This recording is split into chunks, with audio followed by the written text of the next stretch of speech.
ইয়া রব্বি নফসি নফসি। আদম থেকে ঈসা, ১৬ লাখ আম্বিয়া, ১৬ লক্ষ নবী কিংবা বেশি কম, এক বন্ধু ব্যতীত, এক মদিনার বন্ধু ব্যতীত সমস্ত আম্বিয়ায়ে কেরামও বলবে ইয়া রব্বি নফসি নফসি। আল্লাহ আমাকে বাঁচান, আমাকে বাঁচান, আমাকে বাঁচান, আমাকে বাঁচান। হযরত ইব্রাহিম আলাইহিস সালাম ইসমাঈলকে দেখবে, ডাকবে না, কিতাবে আছে। হযরত ইয়াকুব আলাইহিস সালাম ওনার ছেলে ইউসুফ আলাইহিস সালামকে দেখবে, কিন্তু ডাকবে না। অথচ এটা সেই ইউসুফ দুনিয়ার হায়াতে যিনি এই ছেলের ভালোবাসায় 40 বছর চোখের পানি ফেলছে। ওয়াবিয়াদ্দাত আইনাহু মিনাল হুজন ফাহুয়া কাযীম। কোরআনে আল্লাহ বলছে ইউসুফের বিরহে কানতে কানতে ইয়াকুবের 2টা চোখ সাদা হয়ে গেছে, অন্ধ হয়ে গেছে। কিন্তু আজকে হাসরের মাঠে দেখার পরেও ডাকবেন। মুসা আলাইহিস সালাম ওনার বোন এবং মাকে দেখবে, কিতাবে আছে মুসা নবী বলবে লা আসআলুকাল ইয়াউমা উম্মি ওয়ালা উখতি। আয় মাওলা, মাকেও চাই না, বোনকেও চাই না, বাল আসআলুকাল ইয়াউমা নাফসি, আজ শুধু আমি আমাকে বাঁচাইতে চাই। জিবরাইলের মতো ফেরেশতা সাল্লাম, আয় আল্লাহ আমাকে নিরাপদ রাখেন, আমাকে নিরাপদ। রব্বি লা তুখজিনি ইয়াউমা ইউবআসুন। ইব্রাহিম আলাইহিস সালামের মতো নবী কোরআনে আছে, আল্লাহ বলছেন, আল্লাহর কাছে দোয়া করছেন ইব্রাহিম নবী, যায় আল্লাহ কিয়ামতের দিন যখন সবাইকে কবর থেকে উঠাবেন, সেদিন আমারে বেইজ্জতি করেন। রব্বি লা তুখজিনি, হাসরের দিন, কিয়ামতের দিন। রব্বি লা তুখজিনি ইয়াউমা ইউবআসুন, আল্লাহ হাসরের ওই কঠিন দিনে আমারে বেইজ্জতি করবেন না। ইব্রাহিম আলাইহিস সালামের মতো নবী বলছে ভাইয়া তুমি কে, আমি কে, তুমি আমি কে? আল্লাহ তাআলা কোরআনুল কারীমের মধ্যে বারবার বলছে বন্ধু আমার, আপনি আখিরাত দিবসের ভয় দেখান। ওয়া আনযিরিন নাস, মানুষকে আপনি ভয় দেখান, আখিরাতের ভয় দেখান। কোরআনুল কারীমের মধ্যে আছে আখিরাত হাসরের ময়দানের আযাব দেখে জাহান্নামী বলবে রব্বানা আখিরনা ইলা আজালিন করিব নুজিব দাওয়াতাকা ওয়া নাত্তাবি'র রাসূল। আল্লাহর কাছে বলবে নাফরমান যে আল্লাহ দুনিয়ায় একটু সময়ের জন্য ফেরত যেতে দেন, এবার যদি দুনিয়ায় ফিরতে পারি আপনার সব কথা মেনে নেব, আপনার রাসূলের কথাগুলোও মেনে নেব। আল্লাহ তাআলা বলবেন না বান্দা, ইতিপূর্বে দুনিয়ায় থাকাকালীন তুমি ভেবেছিলে এমন একটা হাসরের দিন হবে না, আর তুমিও মনে করছিলা তোমার এই সুখ আর নিয়ামত, তোমার এই মাতবুরি আর অহংকার, তোমার এই যৌবন আর সুস্থতা, মা লাকুম মিন জাওয়াল, এগুলো আর কোনোদিন শেষ হবে না।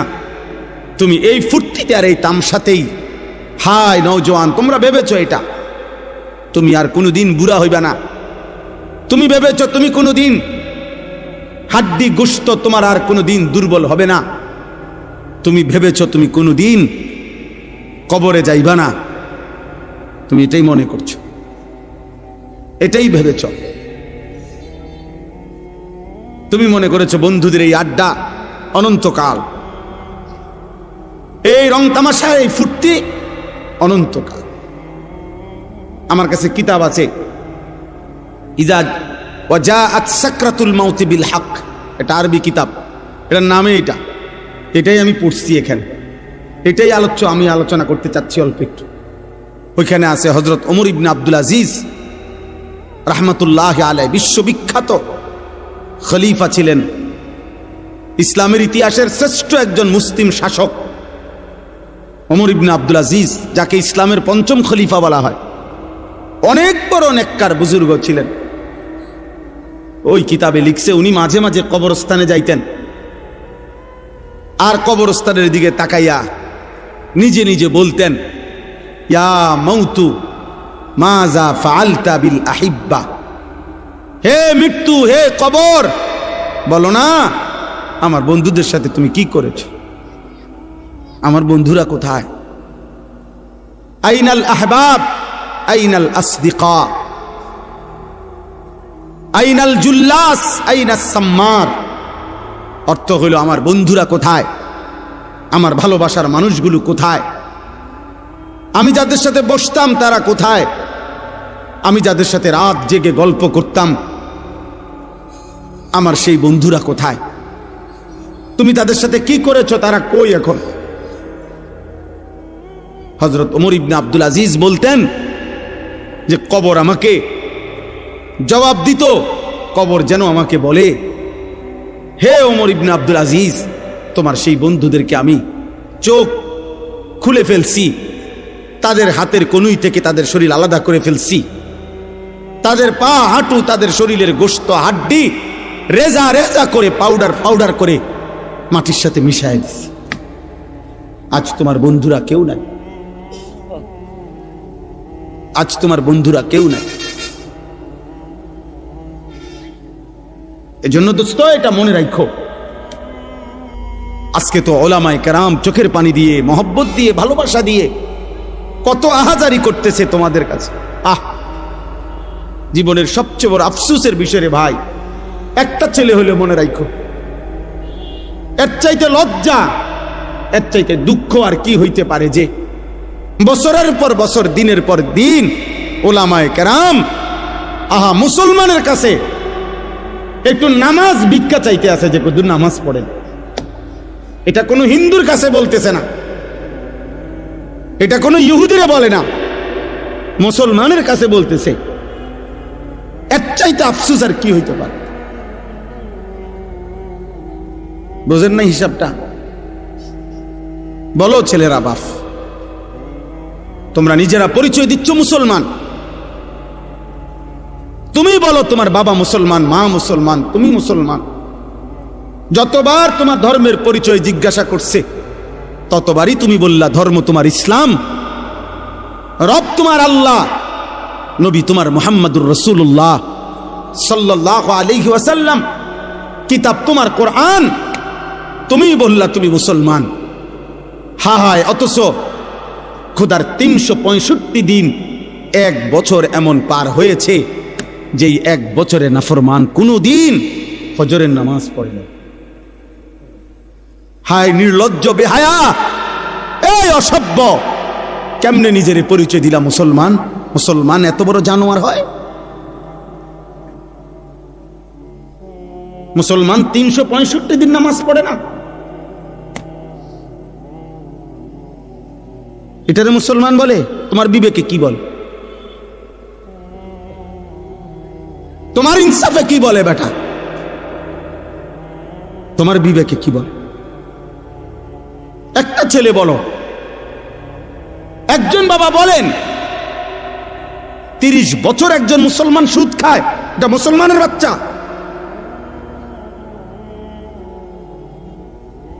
একটা মুসলমান 30 বছর ওজনে কম দেয় প্রত্যেক দিন, এটা মুসলমান? একটা মুসলমান বুঝি প্রত্যেক দিন নর্তকীর ছবি, নাটক, সিনেমা, নাচ, গান, টেলিভিশন দেখবে, এটা মুসলমান? একটা মুসলমান বুঝি 60 বছর পর্যন্ত বিড়ি সিগারেট খাবে, এটা মুসলমান? একটা মুসলমান বুঝি 60 বছর বয়সও কথায় কথায় গালিগালাজ করবে, এটা মুসলমান?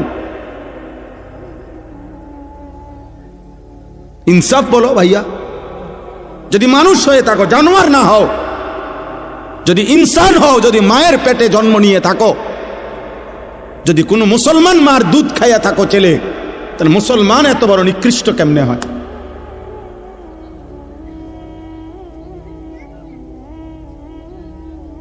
বলো ভাই। রাসূলুল্লাহ সাল্লাল্লাহু আলাইহি ওয়াসাল্লামের সাহাবী হযরতে আনাস ইবনে মালিক, বিখ্যাত সাহাবী আনাস রাদিয়াল্লাহু তাআলা আনহু, নবীজির খাদেম ছিলেন। এই সাহাবী আনাস রাদিয়াল্লাহু তাআলা আনহু ওমর রাদিয়াল্লাহু তাআলা আনহুর জামানায়, হযরতে ওমর যখন ইসলামের দ্বিতীয় খলিফা ছিলেন, তখন পারস্যে একটি যুদ্ধে মুসলিম সাহাবারা যুদ্ধের ময়দানে সাহাবায়ে কেরাম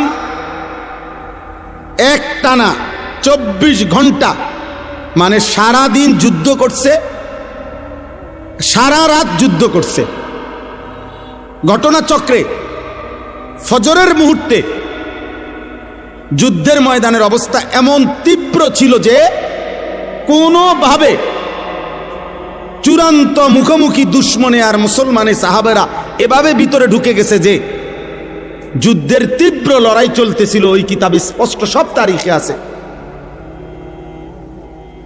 ফজরের নামাজ ওয়াক্ত চলে যাইতেছে, কিন্তু মুসলিম সাহাবীরা যুদ্ধের ময়দানে যুদ্ধটা শেষ করতে পারতেছে না কোনোভাবে।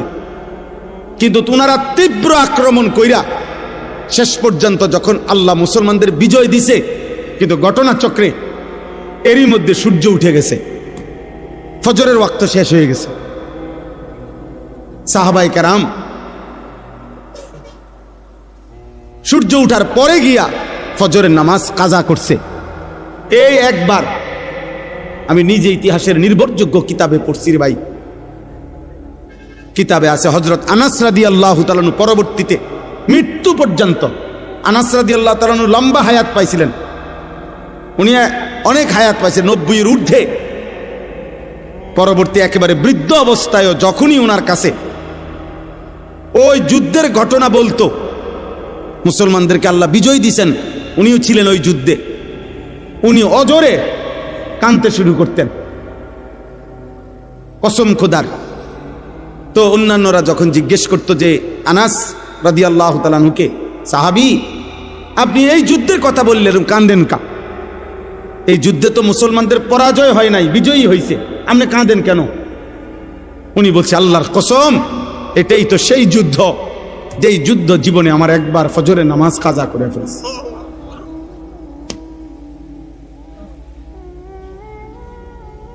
যেই যুদ্ধ আমার জীবনে একবার ফজরের নামাজ কাজা, ওটা মনে হইলেই উনি চিৎকার দিয়া কাঁদবেন, হায় আমার জীবনে একবার তো, একদিন আমার জীবনে ফজরের নামাজ তো কাজা হয়েছে, এটা তো সেই যুদ্ধ, আমি বিজয় দিয়ে করব কি, আমার তো ফজর ছুটে গেছে।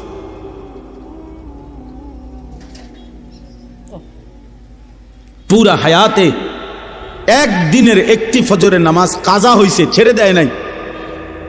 এর জন্য দোস্ত এই পরিমাণ কাঁদছেন যে মৃত্যু পর্যন্ত কাঁদছেন, মৃত্যু পর্যন্ত এই কথা মনে রাখছেন। 18 বছর 20 বছরের প্রিয় ভাই, কিশোর নওজোয়ান সন্তান আমার 16 বছরের সন্তান আছে, তাইলে তোমরা যাদের বয়স 16 তুমি আমার সন্তান, তুমি আমার সন্তান। আমি তোমারে বললাম 18 বছর 20 বছরের ছোট ভাই, তোকে আমি বললাম, জানতে চাইলাম তোমার কি মনে আছে মোট তোমার এই পর্যন্ত কতগুলো ফজরের নামাজ ছুটে গেছে?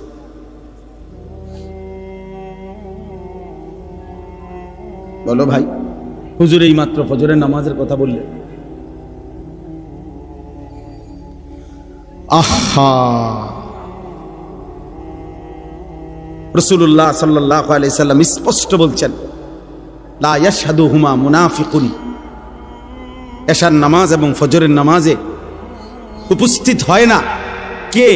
নবীজি পরিষ্কার বলছে, মুনাফিকুন, মুনাফিক।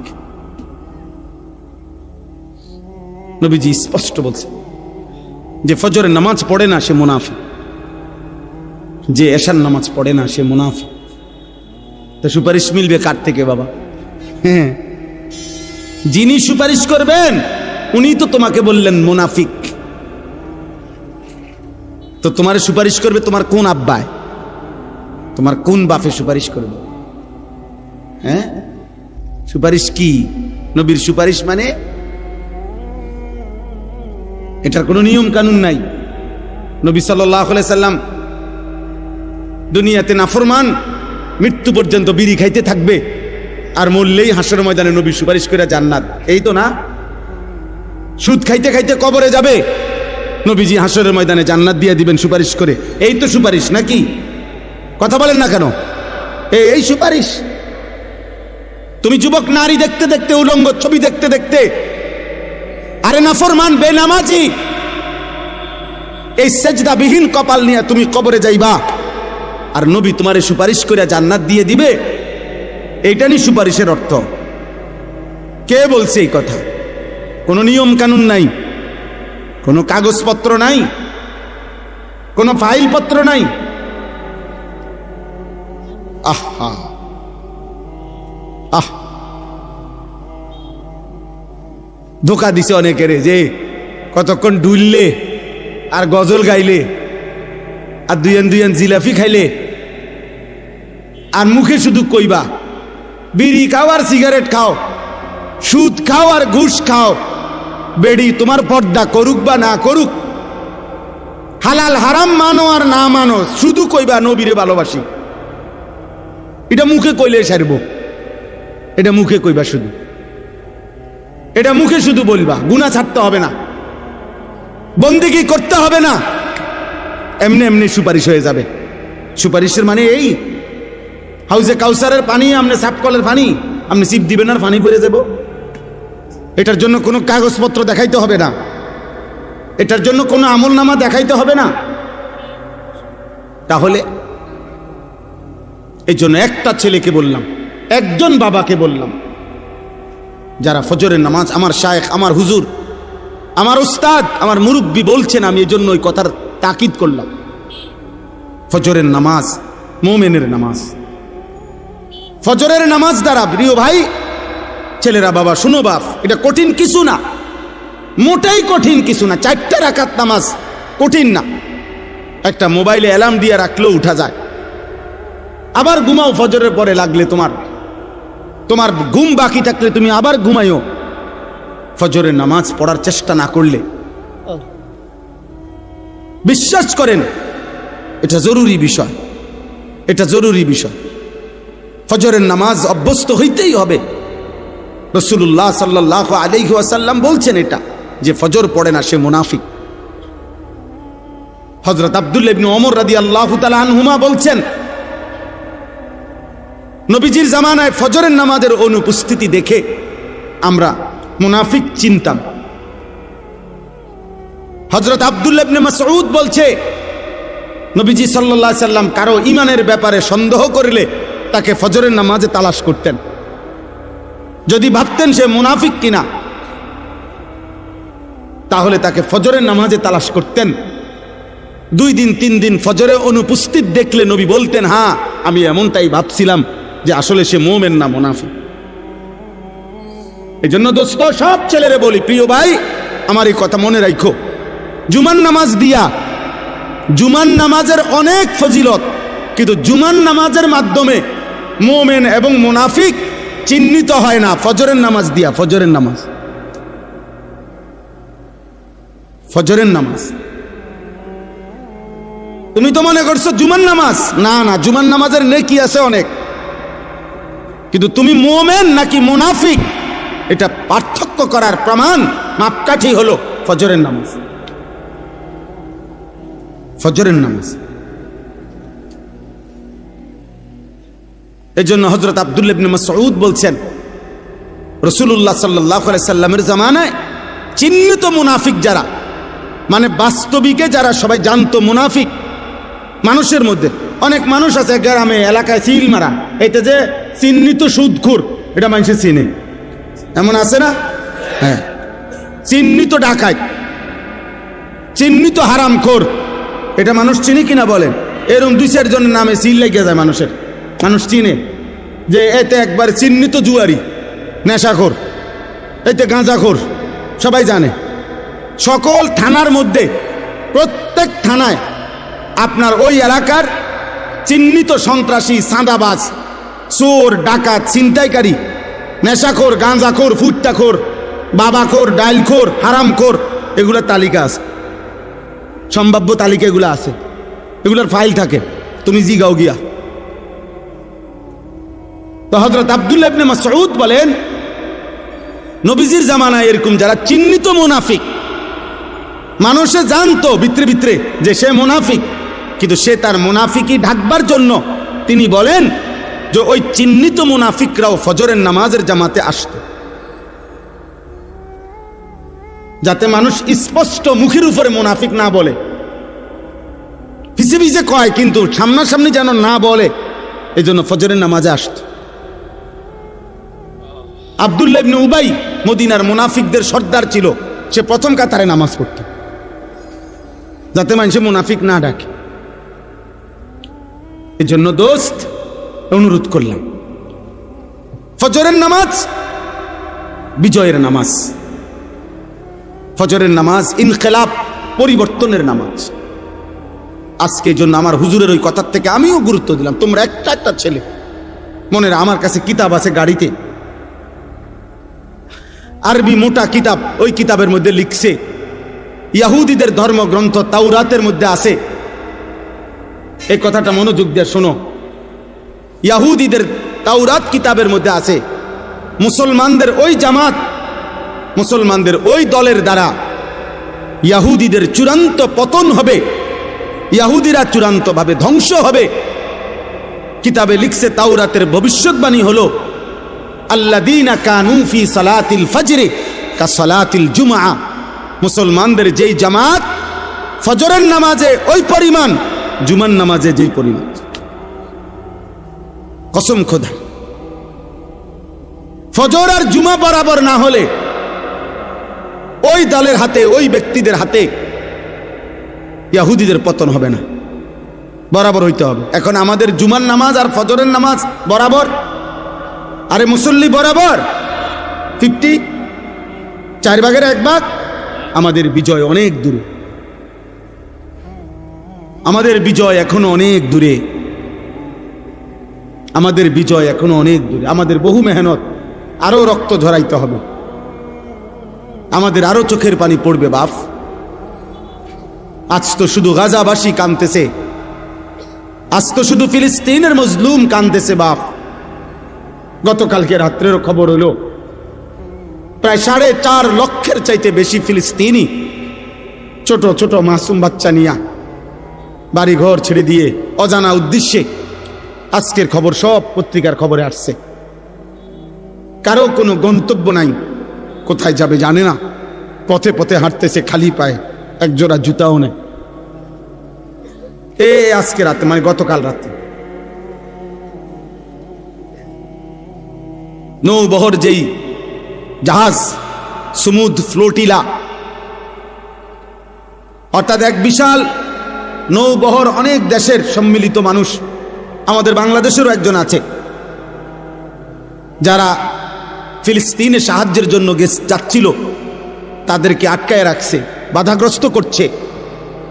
কোনোভাবেই এই সভ্য পৃথিবীতে, আধুনিক পৃথিবীতে ভাইয়া, কোনোভাবেই মুসলমানদের রক্ত থামছে না। এই বেঈমান অকাতরে ইসরায়েলের ওই বেঈমান ধ্বংস করে দিচ্ছে। এই পর্যন্ত 65, মাত্র 2 বছরে 65,000-এর চাইতে বেশি মুসলমান শুধু গাজার শাহাদাত বরণ করছে।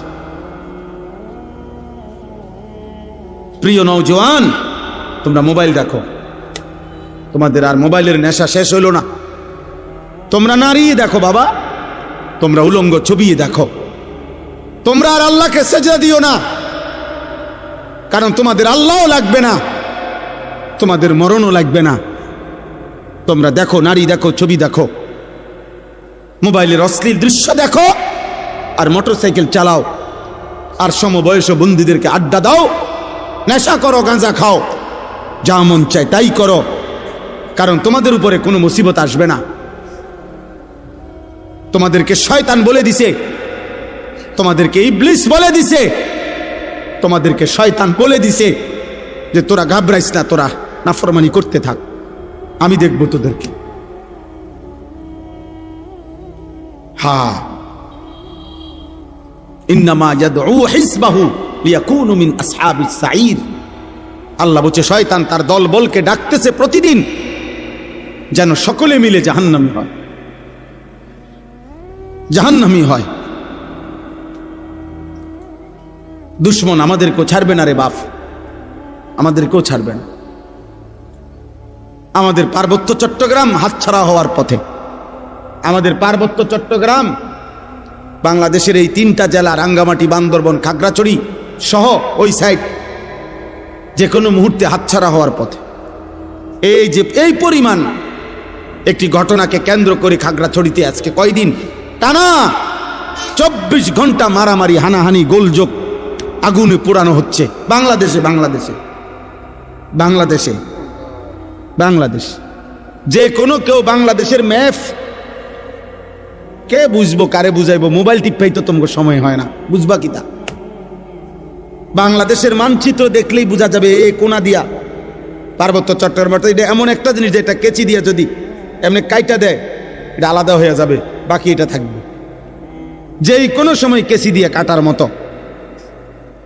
বাংলাদেশের 10 ভাগের 1 ভাগ হলো এই 3টা জেলা, আর বাকি 61টা জেলা বাংলাদেশের 9 ভাগ। বিশাল অঞ্চল, জেলা যদিও 3টা, এরিয়া অনেক বড়, বিশাল বড় এরিয়া। পার্বত্য চট্টগ্রাম যদি হাতছাড়া হয় তো কক্সবাজার সমুদ্র সৈকত সহ সেন্ট মার্টিন সব হাতছাড়া হয়ে যাবে।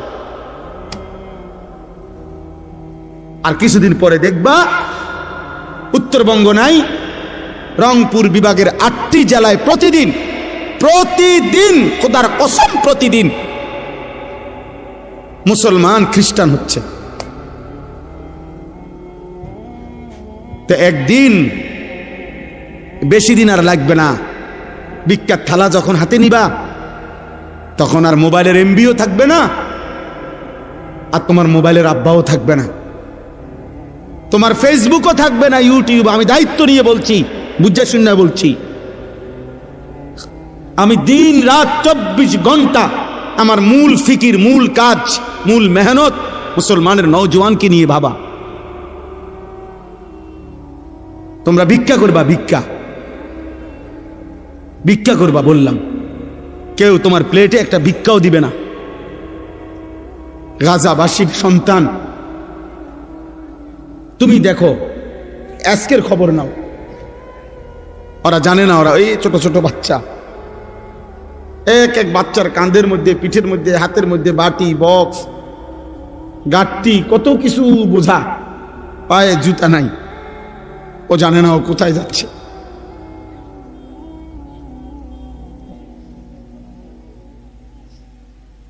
ও জানে না ও কোথায় যাচ্ছে। আমার একটা 4 বছরের মেয়ে আছে, আমি প্রতিদিন রাত্রে 2টা, 2:30, 3টা বাজে মাহফিল থেকে যখন যাই ওই পর্যন্ত আমার মেয়েটা সজাগ থাকে। আমি গেলে কিছুক্ষণ আদর করলে, বুকে জড়ায় ধরলে, আদর করলে, আমার লগে কিছু কথা থাকে তার, ও তার ভাই বোন অন্যগুলার নামে বিচার দেয় আমার কাছে, কয় মারছে, এই করছে, সেই করছে, এগুলা শুইনা আদর করে দিলে তোই আমার মেয়ে ঘুমায়। তো গাজার 4 বছরের বাচ্চা মেয়ে হতো এমন, ও তো বাবার আদর চায়, মায়ের আদর চায়, ও জানে না ওর গন্তব্য কোথায়। সে যদি মেয়েটা যদি বাচ্চা ছেলেটা যদি তার মাকে বলে, মা কোথায় যাচ্ছি আমরা, কি বলবে না?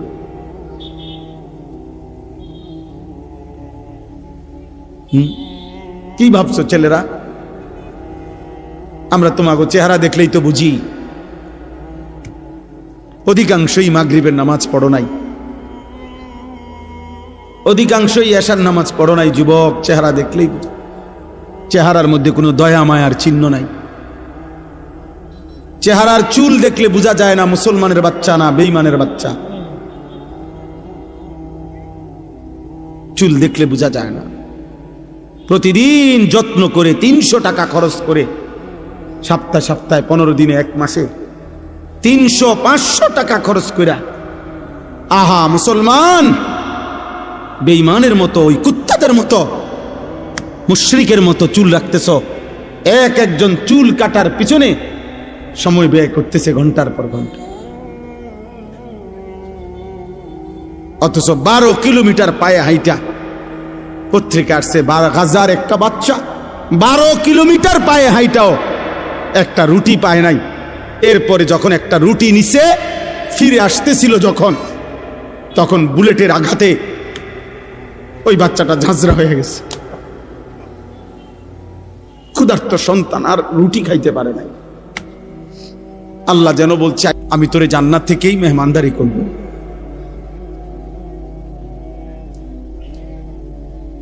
আমি তোকে জান্নাত থেকেই মেহমানদারি করব।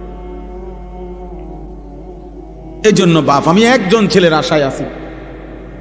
আমি কোনো প্রার্থী না, আমার কোনো মার্কা নাই, আমি কোনো নির্বাচনী জনসভায় আসি নাই। আমি আশা করি কোনো একজন ছেলেও যদি ভাবো যে আমার বদলানো দরকার, আমার আল্লাহর সাথে আমাদের আল্লাহ ছাড়া আগেও কেউ ছিল না, আগামীতেও কেউ নেই। আমরা বেঈমানদের মতো সমপরিমাণ, আমরা যদি 200 কোটি মুসলমানও রাত দিন মাড়ি গাড়ি পরিশ্রম করি, তারপরও কাফের মুশরিকদের সমপরিমাণ দুনিয়া, অর্থ সম্পদ, ক্ষমতা, অস্ত্র সরঞ্জাম আমাদের হবে না। আমি বললাম এটা হবে না। আল্লাহ যদি কাফের চাইতে বেশি পরিমাণ দুনিয়া ইমানদারদেরকে দিত, তো নবী মুহাম্মদকেই দিত। কথা বোঝো নাই? রাসূলুল্লাহ সাল্লাল্লাহু আলাইহি সাল্লামকেই দিত, কারণ উনার চাইতে বেশি তোমারে ভালোবাসে। কথা বলে না? নবীজির চাইতে বেশি ভালোবাসে তোমারে। তো যেদিন আল্লাহর নবী পেটে ক্ষুধার কষ্টে 2টা পাথর বাঁধছিলেন, সেদিন আল্লাহ ছিলেন? কথা বলে না? আরে আল্লাহ ছিল কিনা বলো না? যেদিন নবীজি সাল্লাল্লাহু আলাইহি সাল্লামের দান দান শহীদ করা রক্তে উহুদের প্রান্তরে পড়েছিলেন ঘন্টার পর ঘন্টা, সেদিন আল্লাহ ছিল? তো তুমি বুঝো না, দুনিয়া মিলবে না বেঈমানের মতো। আমরা যদি বিল্ডিং বানাই 30 তলা, তো বেঈমান স্বাভাবিক বিল্ডিং বানাবে 150 তলা। তুমি ওই পর্যন্ত যাবে কোন দিন? তোমার বিল্ডিং যেদিন হবে 330 তলা, ওদের বিল্ডিং হয়ে যাবে 200 তলা। হ্যাঁ হ্যাঁ, এই জন্য হবে না। আমাদের মাধ্যম একটাই, আমাদের আল্লাহ। আমাদের মাধ্যম, আমাদের সম্পর্ক, আমাদের রাত গভীরের কান্না, আমাদের চোখের পানি, আমাদের সাধ্যমতো প্রস্তুতি এবং আল্লাহর মদদ, এটাই আমাদের বিজয়ের মাপকাঠি। তাহলে এখন আমার দুঃখের কথা এটাই শুধু, যে না আমাদের কাছে সমপরিমাণ কাফের মুশরিকদের সমপরিমাণ অস্ত্র ক্ষমতা কিছুই নাই, আবার আমরা আল্লাহর সাথে সম্পর্ক ছিন্ন করে ফেলতেছি।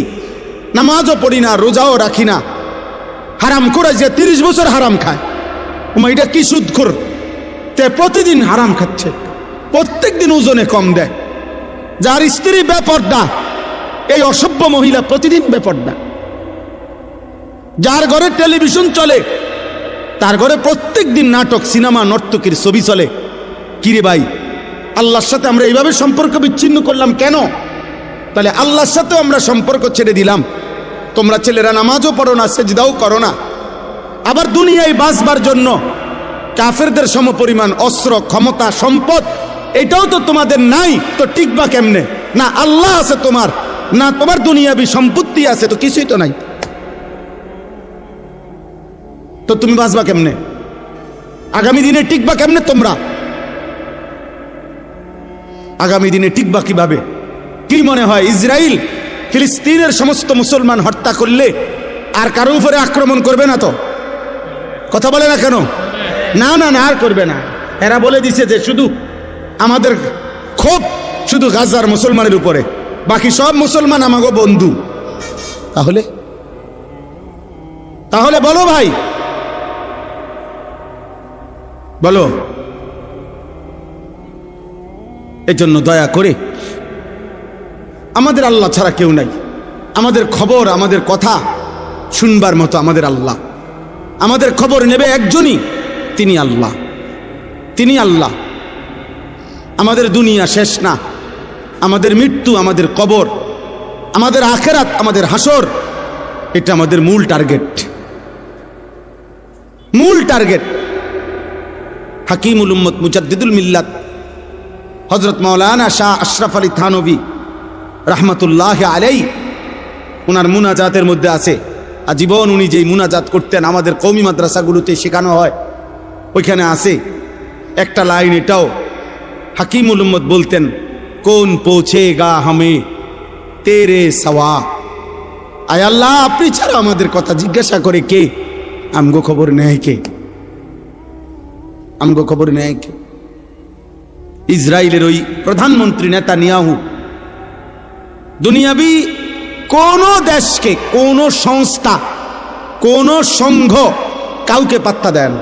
ওই দিন জাতিসংঘে সে যখন বক্তব্য দিতে দাঁড়াইছে, নেতানিয়াহু, সব দেশের প্রেসিডেন্ট অধিকাংশই চলে গেছে সব জাতিসংঘের সদর অফিস থেকে, হলরুম থেকে, মানে তার বক্তব্যের মুহূর্তে সবাই উঠে চলে গেছে।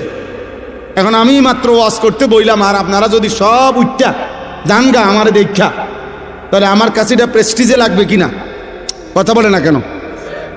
আমার লজ্জা লাগবে না যে এটা ইন্নারিল্লা, আমার এটা করলোটা কি? এত বড় বেইজ্জতি আইন না?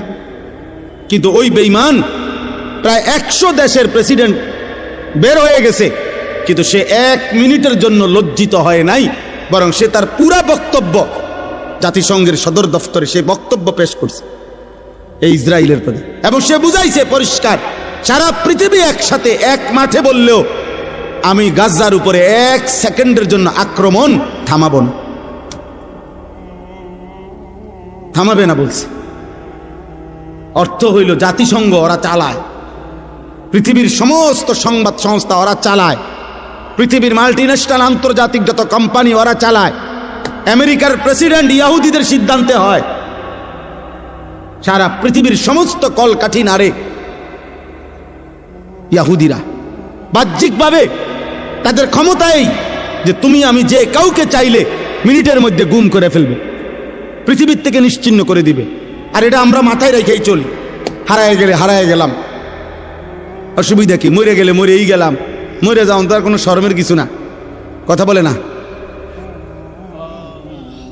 কিন্তু ওরা কাউকে পাত্তা দেয় না। এক আল্লাহর আযাব ছাড়া, আল্লাহর ফয়সালা ছাড়া, মুমিনের চোখের পানি ছাড়া, আমাদের সম্মিলিত হিম্মত ছাড়া, আল্লাহর মদদ ছাড়া, বাহ্যিক কোনো শক্তি, বক্তৃতা, বিবৃতি দিয়া এই বেঈমানদের থামানো যাবে না।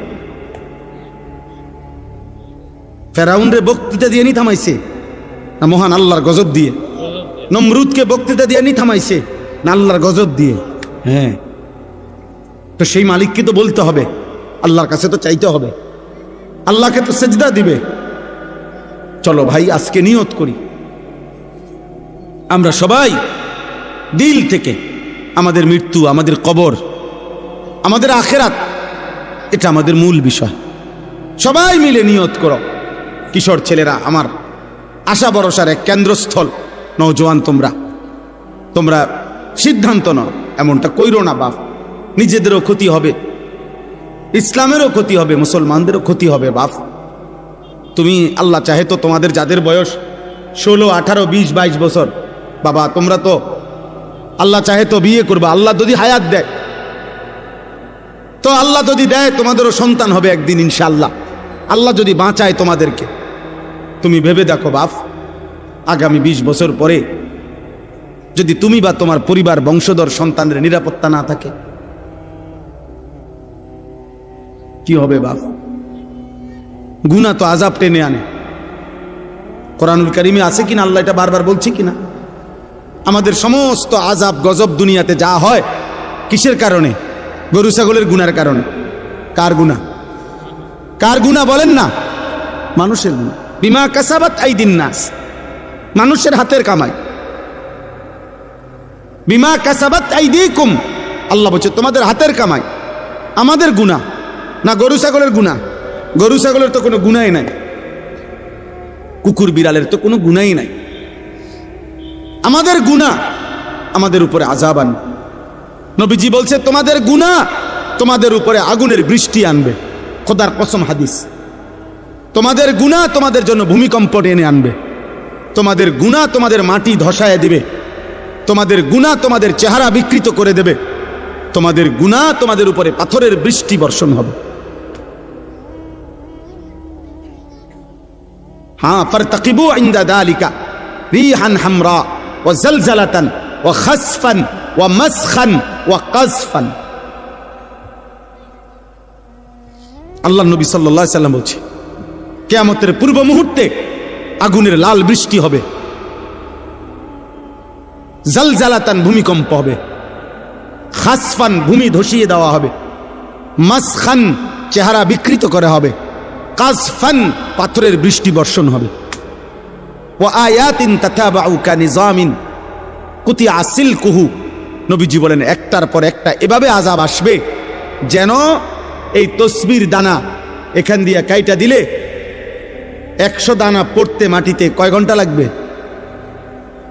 আল্লাহর নবী খুদার কসম এবং উদাহরণ দিয়ে বলছে, কানিজামিন কুতিয়া সিলকুহু, যেমন তসবির দানা মালা যেমন কেটে ফেললে সব ফুল পড়ে যায়, মালা বানাইলে সব দানা পড়ে যায় একটার পর একটা। যদি 10 মিনিট বৃষ্টি হয় তাইলে বৃষ্টির ফোঁটা যে জমিনে পড়ে, এক এক ফোঁটার মাঝখানে ব্যবধান কয় মিনিট? বোঝেন নাই কথা? বৃষ্টির ফোঁটা পড়ে যে এক ফোঁটা পড়ার কয় মিনিট পরে আরেক ফোঁটা পড়ে? অনবরত অনবরত অনবরত কিনা? না ব্যবধান আছে? ব্যবধান। আল্লাহ নবী বলছে কাওয়ামামাকিল কাতর, তোমাদের উপরে মুসিবত আসবে বৃষ্টির পানির ফোঁটার মতো, তসবির দানা ছিঁড়ে ফেলার মতো। কাকিতাইল লাইলিল মুজলিম, এগুলো সব কিয়ামতের পূর্বের কথা। এটি হয়ে গেছে এই যে কথা না, নূহ নবীর জমানার কথা বলে না। নবীজি বলছে অন্ধকার অমাবস্যার রাত্রির মতো তোমাদের উপরে মুসিবত আসবে, কিছুই খুঁজা পাইবা না। কি করা উচিত? আল্লাহর নবী বলছে ইউসবিহুর রাজুলু মুমিনান ওয়া ইউমসি কাফিরান, সকালবেলা থাকবা মুমিন, সন্ধ্যা হয়ে যাবা কাফের। সন্ধ্যায় ছিলা মুমিন, সকালে হয়ে যাবা কাফের। আল্লাহর নবী সাল্লাল্লাহু আলাইহি সাল্লাম এক সাহাবী হুযায়ফাকে বলছিলেন, হুযায়ফা, যদি কোনোদিন আল্লাহর পথে চলতে গিয়ে কাউকে খুঁজে না পাও, তাহলে একা গাছের শিকড় গোড়ালি কামড়াইয়া ধরা একা হলেও দ্বীনের উপরে থাইকো। ওয়ালাউ আন তাআদ্দা বিআসলি শাজারাতিন হাত্তা ইউদরিকাকাল মাউত ওয়া আনতা আলা যালিক, মৃত্যু পর্যন্ত। আমি অনুরোধ করলাম, আমরা বলার চেষ্টা করছি, আমরা তোমাকে বুঝাইবার চেষ্টা করছি। আপনারা যারা বাবা আছেন, অভিভাবক আছেন, আপনারা আপনাদের ছেলের প্রতি যত্নবান হন। খাট পালং আর সোফার ফার্নিচার, বিল্ডিং আর ইট, টাইলস আর বাথরুম নিয়া এত ব্যস্ত হইয়েন না। 1000 বছর যাবত, লাখো বছর মানুষ টাইলস ছাড়াও ঘুমাইছে বাপ, ইমান ছাড়া যেন না ঘুমায়। মাটির বিছানায়ও ঘুমাইলে কিছু হয় না রে বাপ, কিন্তু সেজদা ছাড়া ঘুমাইলে বিপদ হবে রে বাপ। আপনার ছেলে যদি মাটির বিছানায়ও ঘুমাইতো অসুবিধা হতো না, যদি ফজরের নামাজ পড়তো। আর লাখ টাকার যদি পালঙ্কেও ঘুমায় অথচ ফজরের নামাজ পড়ে নাই, তো বিপদ হবে আপনারও, আপনার ছেলেরও, মেয়েরও, স্ত্রীরও।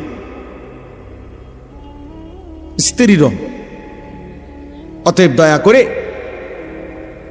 2 কথা বললাম। এক, প্রিয় ভাই, তোমরা মনে রাখো, বাবা, যদি আগামীর পৃথিবী নিরাপত্তা, আমাদের জানমালের নিরাপত্তা হতে হয়, আমাদের আল্লাহর সাথে সম্পর্ক ছাড়া হবে না। শুধু বাংলাদেশের একটা দল, 2টা দল নিয়ে ভাবলে হবে না, সারা পৃথিবীর দিকে খেয়াল রাখতে হবে। সারা পৃথিবীর কাফের শক্তি যেই কোনো মুহূর্তে পৃথিবীর যেই কোনো অঞ্চলের মুসলমানদের উপরে আক্রমণ করার জন্য প্রস্তুত।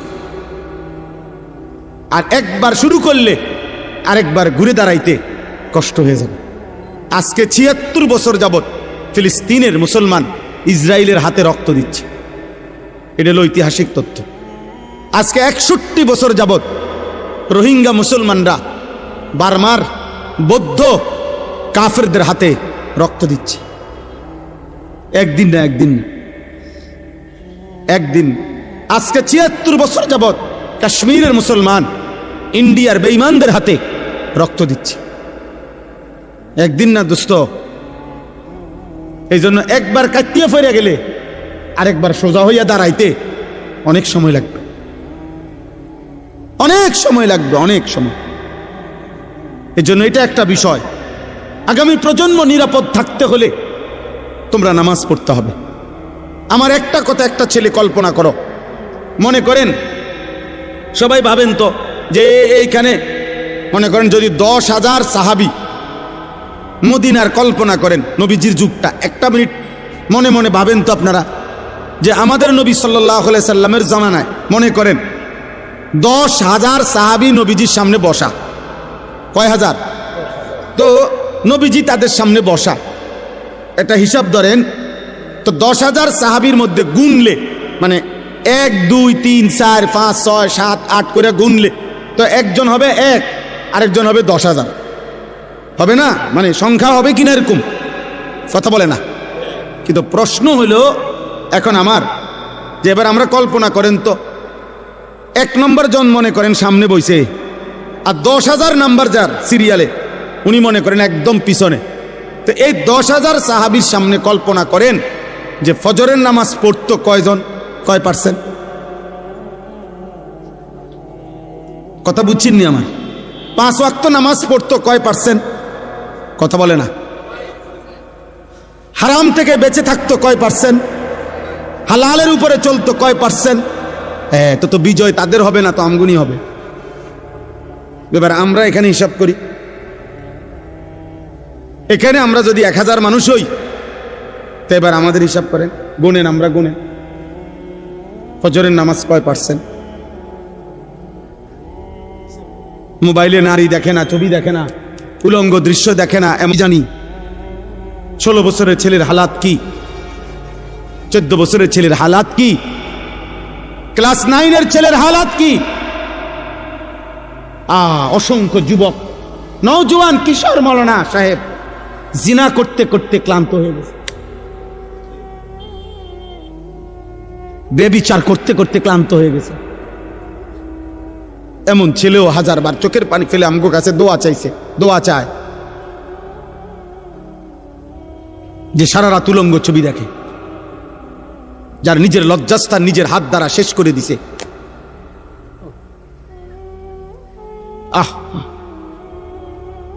কোন মানুষের শরীরের স্বাস্থ্য, শক্তি, শৌর্য সবকিছুই শেষ করে দিচ্ছে। হ্যাঁ, কি পরিমাণ সন্তান, কি পরিমাণ মানুষ নেশাগ্রস্ত দেখেন। আল্লাহ তাআলা যেটাকে স্পষ্ট হারাম করেছেন, নেশার যেই কোনো জিনিস, প্রিয় যুবক, 1 বিন্দু এটাও হারাম, 1 বালতিও হারাম। আল্লাহ নবী সাল্লাল্লাহু আলাইহি সাল্লাম একটা কথা শুধু বলি, মারাত্মক ভয়ঙ্কর একটা কথা আছে। নবীজি বলছে, মান শারিবাল খামরা, যে মদ পান করে, নেশা করে, গাঁজা খায়, বাবা খায়, ইয়াবা ট্যাবলেট নেয়, এরকম নেশাগ্রস্ত, খুদার কসম আল্লাহ নবী বলছে তার বড় 2টা ক্ষতি হয়। 1 নাম্বার হলো মান শারিবাল খামরা, যেতে ব্যক্তি নেশা করে, আল্লাহ নবী সাল্লাল্লাহু আলাইহি ওয়াসাল্লাম বলছে তারাকাস সালাহ, সে টোটাল নামাজ ছেড়ে দেয়, তার আর নামাজ পড়ার তৌফিক হয় না। কিন্তু এর পরের কথাটা আরো জঘন্য, এটা বলতেও আমার কলজাটা কাঁপে। নবী সাল্লাল্লাহু আলাইহি ওয়াসাল্লাম বলছে নেশাগ্রস্ত ব্যক্তি অচিরেই ওয়াকা আলা আম্মাতিহি ওয়া খালাতিহি, আপন চাচি, মামি, ফুফি, খালা, চাচাতো বোন, মামাতো বোন, ফুফাতো বোন, খালাতো বোন, এমন নিকট আত্মীয়র সাথে জিনা এবং ব্যভিচার করতে আগ্রহী হয়।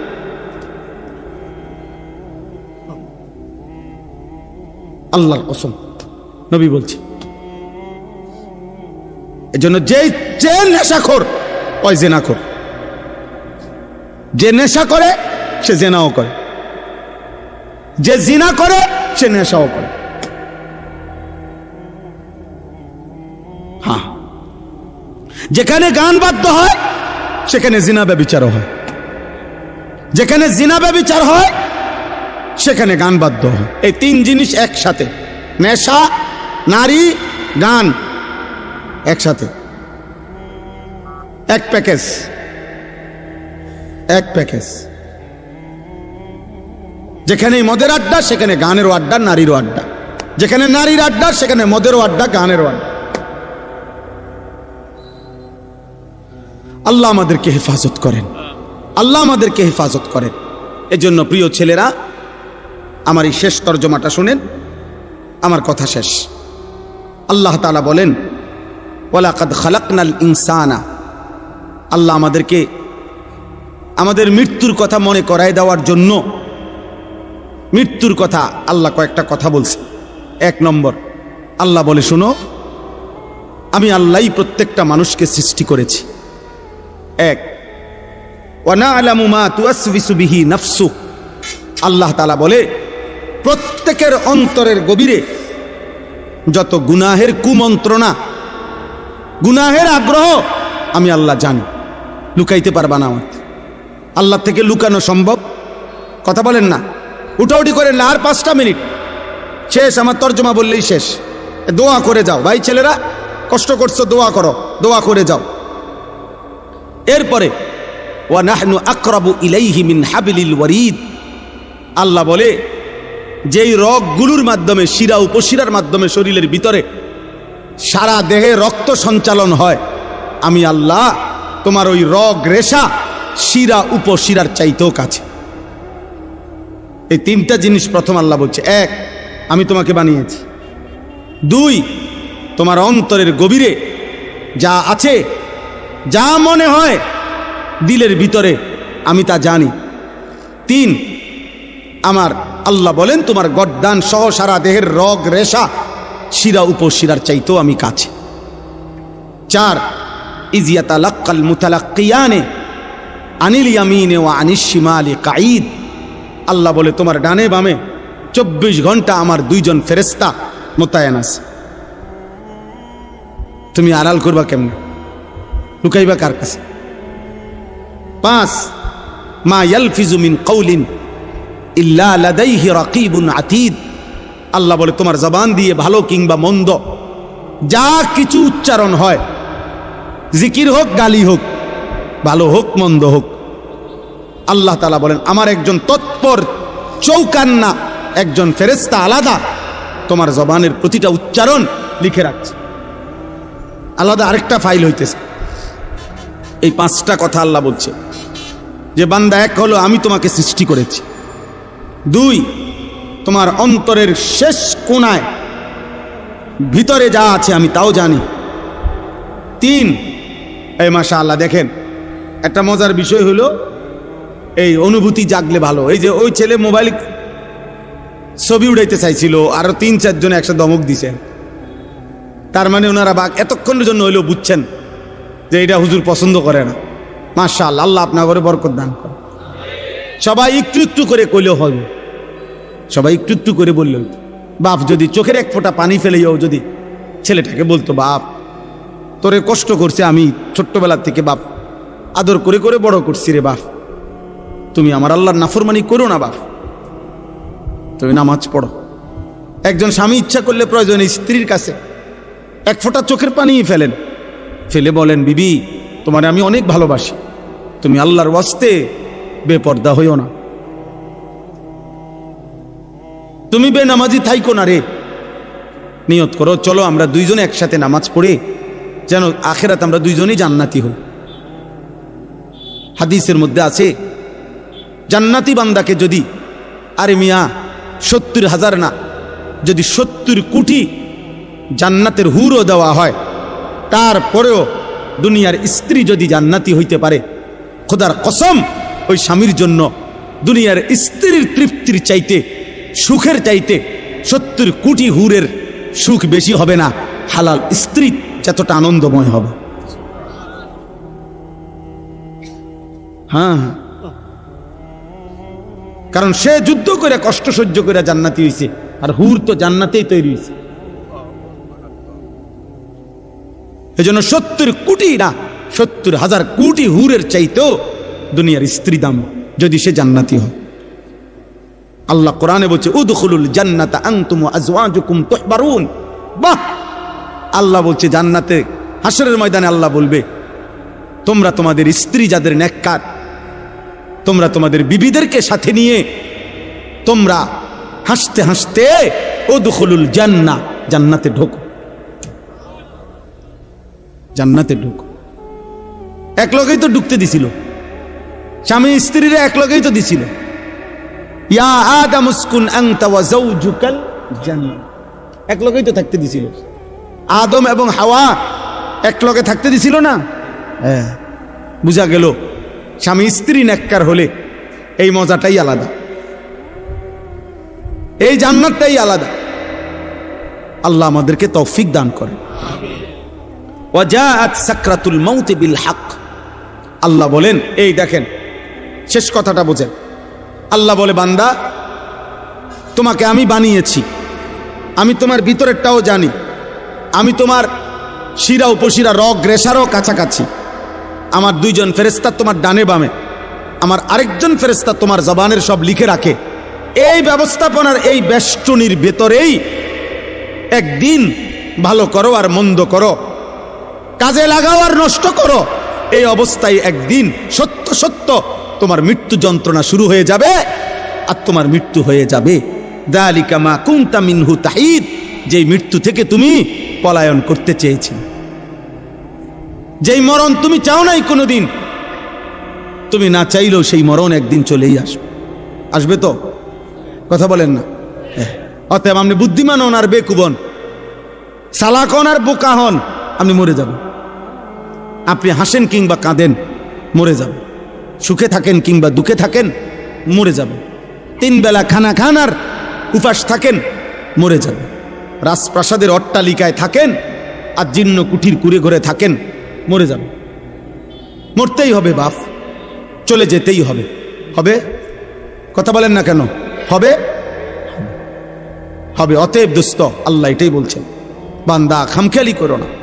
অনুফিখা ফিস সূর যালিকা ইয়াউমুল ওয়াঈদ। আল্লাহ তাআলা বলেন, ইসরাফিল ফু দিবে আর হাসরের মাঠ কায়েম হবে। আর হাসরের মাঠই ইয়াউমুল ওয়াঈদ, যেই মাঠের যেই দিনের ব্যাপারে তোমাদেরকে ভয় দেখানো হয়েছিল যে আখিরাতের হাসরের আযাব বড় কঠিন, সেটা কায়েম হবে।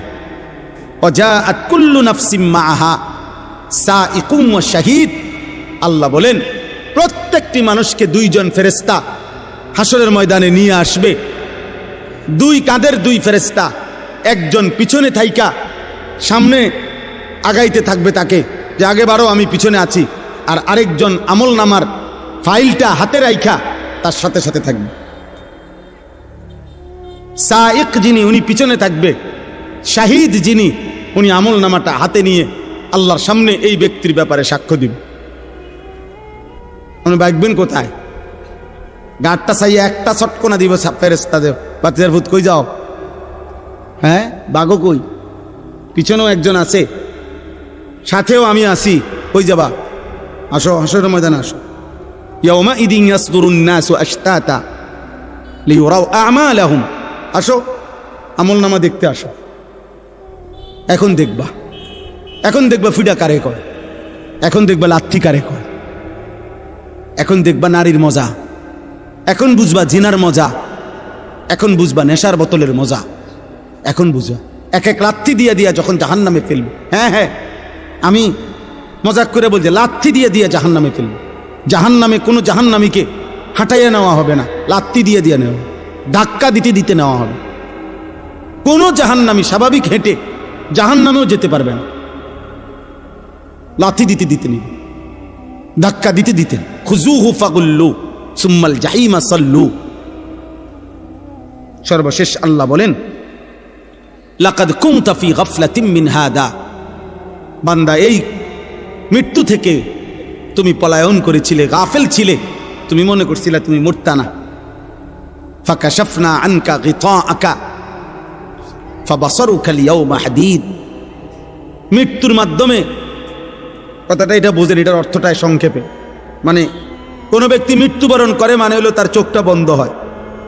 তো চোখ বন্ধ হলে আমরা মনে করি বেটার চোখ বন্ধ হয়ে গেছে, অতএব সে আর কিছুই দেখবে না, মরে গেছে।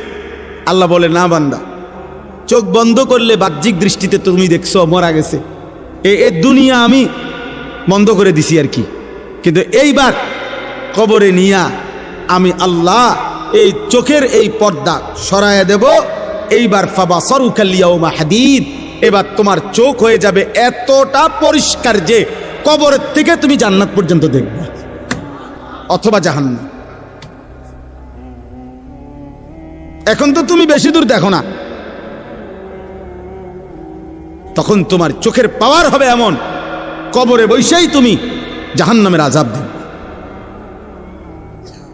আর এভাবে যতদিন কিয়ামত না হবে ততদিন তুমি কবরে থাইকেই ছটফট করবা জাহান্নামের ওই আযাব দেখা, আর নেককার জান্নাতের নিয়ামত দেখা খুশিতে হাসতে থাকবে, খুশিতে হাসতে থাকবে।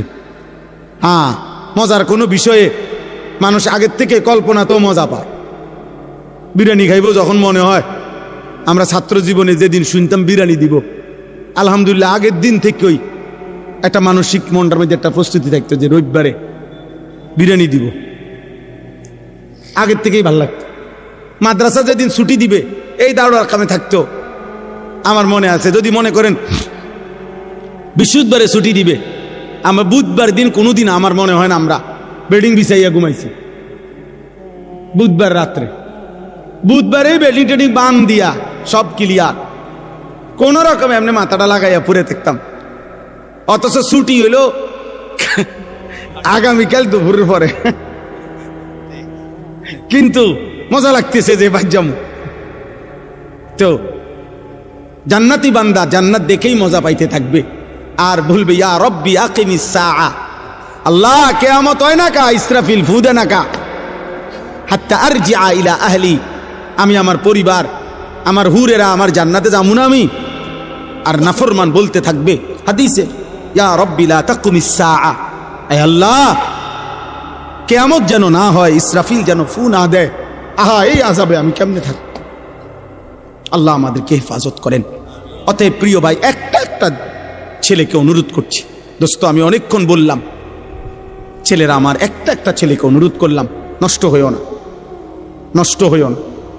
নারীর ফান্দে জীবন শেষ করে দিও না, মোবাইলটার দিয়া জীবনটা নষ্ট করে দিও না। একটা মোটর সাইকেলের জন্য এমন সুন্দর একটা যুবক নষ্ট হয়ে যায় না। 12,000 14,000 টাকার একটা মোবাইলের কাছে এমন একটা হায়াত, এমন একটা জীবন চরিত্রহীন বানায় দিও না, বরং জীবনটা সুন্দর করার চেষ্টা করেন। প্রত্যেকের কাছে অনুরোধ, নবী সাল্লাল্লাহু আলাইহি সাল্লামের একটা সুন্নাত আমল করবেন। আল্লাহ তাআলা আমাদেরকে তৌফিক দান করেন।